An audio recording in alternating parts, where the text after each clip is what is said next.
جی السلام علیکم موزے سامعین، آج ہم امتیاز علی تاج کی ڈرامہ نگاری کی خصوصیات انارکلی ڈرامے کے حوالے سے زیر بحث لائیں گے۔ امتیاز علی تاج اردو ڈرامے کی تاریخ کا ایک ناقابل فراموش نام ہے، اور اگر یہ کہا جائے کہ ان کے ذکر کے بغیر اردو ڈرامے کی تاریخ ادھوری ہے تو یہ بات بالکل درست ہے۔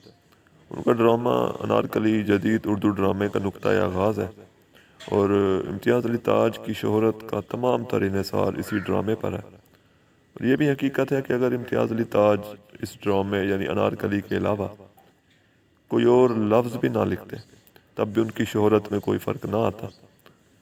آغا حشر جو کہ خود ایک بہت بڑے ڈرامہ نگار ہیں، انہوں نے امتیاز علی تاج کے بارے میں کہا، میں سمجھتا تھا کہ حشر کے بعد ڈرامہ ختم ہو جائے گا، لیکن اردو ڈرامے کی بہار کے دن تو اب آئے ہیں۔ انارکلی امتیاز علی تاج کا ایک تاریخی ڈرامہ ہے، اور اگر یہ کہا جائے کہ یہ ڈرامہ تاریخ کے کتنے قریب ہے یا تاریخ کا اس ڈرامے سے کتنا تعلق ہے، تو اس بارے میں امتیاز علی تاج لکھتے ہیں، میرے ڈرامے کا تعلق محض روایت سے ہے۔ ڈرامے کا تعلق کیونکہ روایت سے ہے، اس لیے موضوع کے اعتبار سے دیکھا جائے تو یہ ڈرامہ جو ہے وہ عشق و محبت کی داستان اور سلطنت کے درمیان ہمیں ایک تصادم اور کشمکش کی صورتحال سے دو چار ڈرامہ نظر آتا ہے۔ تاج کی نظر جو ہے وہ بادشاہوں، محلات پر مرکوز رہی، وہ ان کی پرتسنو زندگی، ان کی بناوٹی زندگی کے خود ساختہ معیار، ان کے جاہ و جلال، ان کے وقار اور دبدبے سے اچھی طرح واقف تھے۔ یہ ڈرامہ اسی پر اسرار زندگی کے رازوں کو فاش کرتا ہے، جو اپنے اندر نہ جانے کتنے سازشوں کے جال سموئے ہوئے ہیں، اور ان جالوں کے ذریعے نہ جانے کتنے مظالم اور لوگوں کے جذبات کا خون کیا گیا۔ یہ ان بادشاہوں اور اکبروں کے ظلم کا قصہ ہے جن کے نزدیک محبت ایک بے معنی جذبہ ہے، بلکہ یہ ایک قابل جرم شے ہے، قابل سزا چیز ہے۔ تاہم اپنے موضوع کے اعتبار سے اگر ہم دیکھیں تو امتیاز علی تاج نے اپنی پیشکش اور دلکش مکالمات، خوبصورت کردار نگاری کی بدولت اس ڈرامے کو ایک ناقابل فراموش ڈرامہ بنا دیا ہے۔ ڈاکٹر جمیل جالبی کہتے ہیں کہ امتیاز علی تاج نے ڈرامے کی تعمیر کے اصول پوری طرح کامیابی سے بڑھتے ہیں، اور یہ ڈرامہ اردو میں فنی اعتبار سے تعمیر کی پہلی کامیاب مثال ہے۔ اگر اس ڈرامے کے پلاٹ کا ذکر کیا جائے تو اس ڈرامے کے پلاٹ میں ہمیں مکمل دلچسپی نظر آتی ہے، اور واقعات جو ہیں وہ جیسے جیسے آگے بڑھتے ہیں تو دلچسپی کا عنصر جو ہے وہ مزید بڑھتا رہتا ہے۔ ڈاکٹر عطیہ نشاط کہتی ہیں کہ عام طور سے اردو ڈراموں کے پلاٹوں میں جو بے قاعدگیاں نظر آتی تھیں، ان سے انارکلی بچا ہوا ہے۔ اس میں واقعات کی بے جا بھرمار نہیں ہے۔ انارکلی کی ایک فنی خوبی جو ہے وہ ان کی مکالمہ نگاری ہے، اور ڈرامے میں انہوں نے مکالمات کہیں مختصر رکھے ہیں اور کہیں طویل ہیں، لیکن دونوں صورتوں میں یہ جو مکالمات ہیں یہ بڑے خوبصورت اور پرتاثیر ہیں۔ کہیں کہیں ہمیں مکالمات میں بناوٹی رنگ بھی نظر آتا ہے، مگر مجموعی طور پہ تمام مکالمات جو ہیں وہ اپنے موضوع اور ماحول سے پوری طرح ہم آہنگ ہیں۔ کرداروں کی حیثیت اور مقام و مرتبے کے مطابق ہی ان سے مکالمات جو ہیں وہ ادا کروائے گئے ہیں۔ اکبر کے مکالمات میں ہمیں ایک قسم کا رعب، دبدبہ، جاہ و جلال نظر آتا ہے۔ بیگم کے مکالمات میں جلال بھی ہے اور جمال بھی ہے۔ انارکلی کے مکالمات سے لگتا ہے جیسے وہ ایک سہمی خواب دیکھنے والی اور کم بولنے والی لڑکی ہے۔ اس کی گفتگو میں اختصار تو ہے لیکن جامعیت بھی ہے۔ دل آرام کے مکالمات کو دیکھیں تو نظر آتا ہے کہ شاید وہ ایک منصوبہ بندی کے تحت بات کرتی ہے، یا اس کی گفتگو میں ہمیں طنز بھی نظر آتا ہے۔ رانی کی گفتگو میں مٹھاس بھی ہے اور ایک ماں کا پیار بھی ہے۔ سریا کے مکالمات کو دیکھیں تو اس سے نظر آتا ہے کہ شاید وہ ایک شوخ چنچل لڑکی ہے۔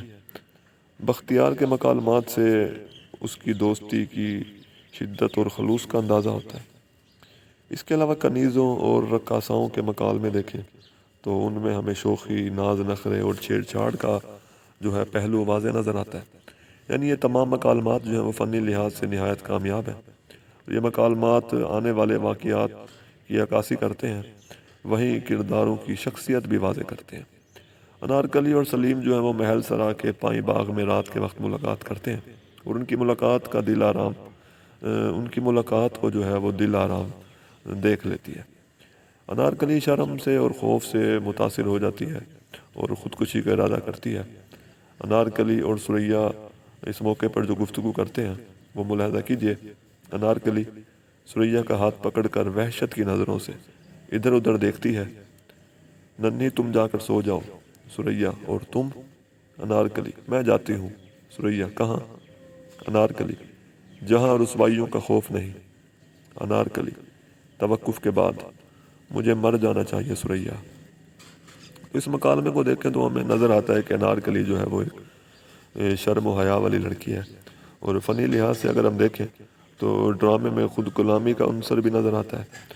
پروفیسر عبدالسلام کہتے ہیں کہ ڈرامے میں خود کلامی کی جو ہے ایک ہمیں کثرت نظر آتی ہے، جو کہ اس ڈرامے کی یہ خامی ہے۔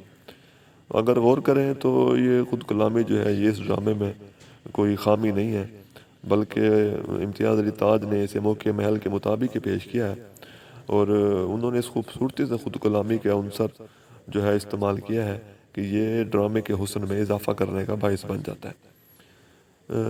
لیکن یہ حقیقت ہے کہ ڈرامے کی زبان و بیان میں ہمیں کہیں کہیں پہ خامی اور جھول بھی نظر آتا ہے۔ مثلاً انارکلی کی قید کے بعد اکبر جو ہے وہ دلارام کو بلاتا ہے اور اس سے پوچھتا ہے، لڑکی تجھے شیخو اور انارکلی کے کیا تعلقات معلوم ہیں؟ حالانکہ اکبر جو ہے وہ انارکلی اور شیخو کے آپس میں جو تعلقات تھے اس کے متعلق پوچھ رہا تھا، لیکن اگر اس کے الفاظ پہ غور کریں تو ہمیں پتہ نہیں چلتا کہ وہ کیا سوال پوچھ رہا ہے۔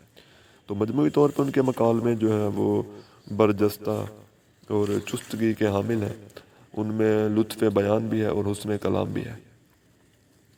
اس کے علاوہ اگر کردار نگاری کی بات کی جائے تو امتیاز علی تاج نے کردار نگاری میں بڑی فنی مہارت کا ثبوت دیا۔ انہوں نے ہر کردار کو دوہری شخصیت کے ساتھ پیش کیا، اور دونوں شخصیتوں میں ہمیں تصادم بھی نظر آتا ہے۔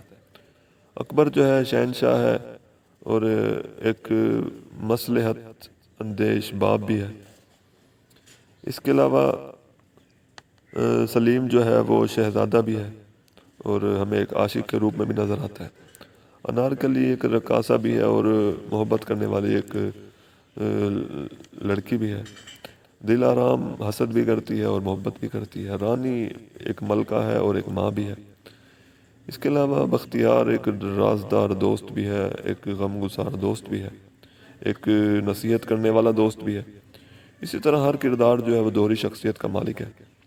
محبت، نفرت، خدشات، سازشات، توہمات، حسد، کینہ، انسانی تجربات اور خدشات، خوشیوں کو جو ہے انہوں نے ان کرداروں کی شخصیت میں پوری طرح سمو دیا ہے، اور یہ تمام جو چیزیں ہیں یہ ہمیں ان کرداروں کا حصہ معلوم ہوتے ہیں۔ اور ان کرداروں کے جو جذبات ہیں ان جذبات کو دیکھ کے لگتا ہے کہ شاید یہ ہمارے اپنے جذبات ہیں۔ سلیم اور انارکلی جو ہیں اس ڈرامے کے اہم کردار ہیں، اور ڈرامے کے نمایاں کردار جو ہے وہ انارکلی کا تعارف کراتے ہوئے تاج کہتے ہیں کہ چمپئی رنگ میں اگر سرخی کی خفیف سی جھلک نہ ہو تو شاید بیمار سمجھی جائے۔ اس کا چہرہ دیکھ کر ہر تخیل پسند کو پھولوں کا خیال ضرور آتا ہے۔ تو کردار نگاری کے اعتبار سے ڈرامہ نگار نے ایسے ادبی اور فنی لوازمات کا خیال رکھا ہے کہ کسی کردار کے قول و فعل میں ہمیں تضاد کا جو ہے وہ شک اور شبہ بھی نہیں ہوتا۔ اس کے علاوہ اس ڈرامے میں جو ہے منظر کشی اور تصویر کشی بھی ہے، اپنے مکمل فنی لوازمات کے ساتھ موجود ہے۔ انارکلی کی عبارت فن اور خیالات کا بے مثال نمونہ ہے۔ وہ جس بھی منظر کو پیش کرتے ہیں تو لفظوں سے ایسا جادو کرتے ہیں کہ وہ منظر جو ہے ہماری آنکھوں کے سامنے گھوم جاتا ہے۔ مثلاً سلیم کے محل کا منظر اس طرح پیش کرتے ہیں: گھنے پیڑوں کے طویل سلسلے میں کھجوروں کے کم بلند اور ساکت درخت کالے کالے نظر آ رہے تھے۔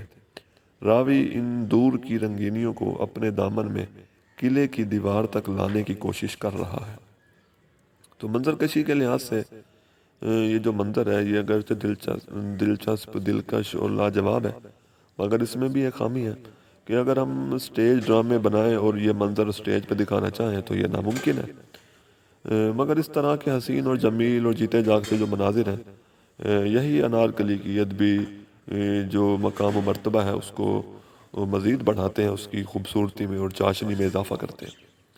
فکری لحاظ سے ڈرامہ نگار نے شہزادے اور کنیز کے خیالات اور جذبات کو محبت کی ایک ہی کسوٹی میں پرکھنے کی اور جانچنے کی کوشش کی ہے کہ اکبر جو ہے اگر شہزادے اور کنیز کی محبت کی مخالفت کرتا ہے تو اس کا مطلب یہ ہے کہ وہ دراصل ایک غربت کی ماری بے بسی کی ستائی ہوئی ایک کنیز کو جو ہے وہ دراصل حقارت کی نظر سے دیکھتا ہے، اور سماج میں غریب انسان کی کیونکہ ویسے بھی محبت کو جو ہے وہ نفرت سے دیکھا جاتا ہے، یعنی یہ غریب انسان اگر محبت کرے تو اس کی محبت کو جو ہے وہ نفرت سے دیکھا جاتا ہے۔